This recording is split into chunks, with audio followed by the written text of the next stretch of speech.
Vamos dar início ao diagrama de Linus-Pauling. O que seria o diagrama de Linus-Pauling? Ele era conhecido como diagrama de energia. Ele é a representação da distribuição eletrônica através de subníveis de energia. Isso foi dado pelo químico Linus K. Pauling. Ele sugeriu que havia uma relação da distribuição de elétrons dos átomos com os elementos químicos. E para melhorar essa disposição, Pauling propôs os subníveis de energia, que seria possível dispor os elétrons do menor ao maior nível de energia de um átomo no seu estado fundamental. De acordo com o modelo proposto por Pauling, a eletrosfera era dividida em 7 camadas eletrônicas, K, L, M, N, O, P, Q. Você pode observar que as camadas eletrônicas é o número máximo de elétrons subníveis de energia. Então, são 7 camadas, cada camada tem um número máximo de elétrons. Na quarta coluna tem a distribuição eletrônica deles, e assim sucessivamente.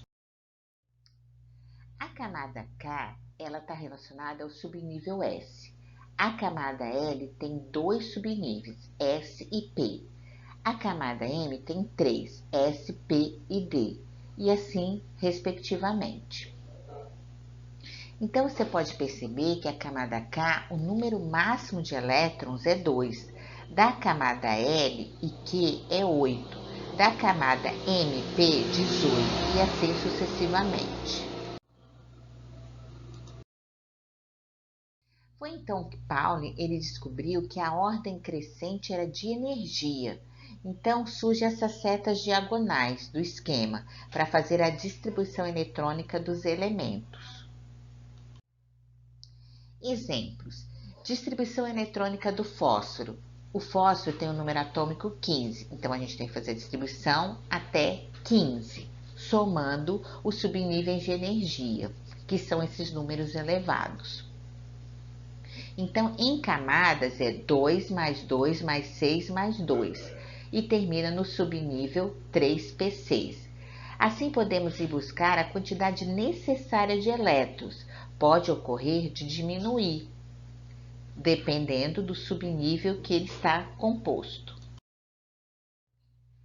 Agora vamos falar de configuração eletrônica. O que seria a configuração eletrônica? A configuração eletrônica de um átomo ou molécula, elas descrevem os elétrons, como eles vão se movimentando, independente de um orbital. O que seria o orbital? É onde fica alojado os elétrons. E ele se refere a esse arranjo de elétrons no seu estado fundamental, do nível de energia mais baixo possível.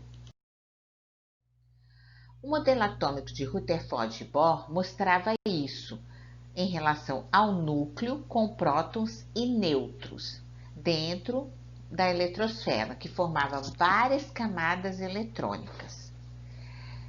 Essas camadas são designadas K, L, M, N, O, P e Q. A distribuição eletrônica ela se refere a que são distribuídas camadas ou níveis de energia. Por exemplo, se ele possui 4 elétrons, então ele tem que estar distribuído em 2 camadas eletrônicas.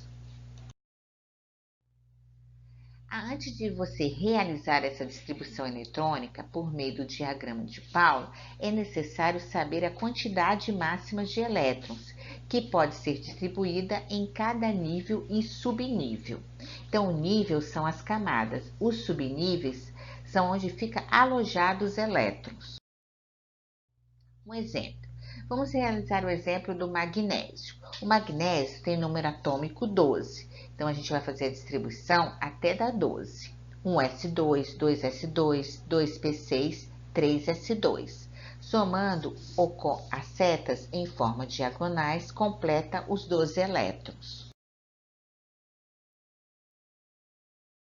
Observe a distribuição eletrônica. Como que ocorrem camadas? 2, 8 e 2. Então, a camada K tem 2 elétrons, a camada L tem 8 e a camada M, 2 elétrons.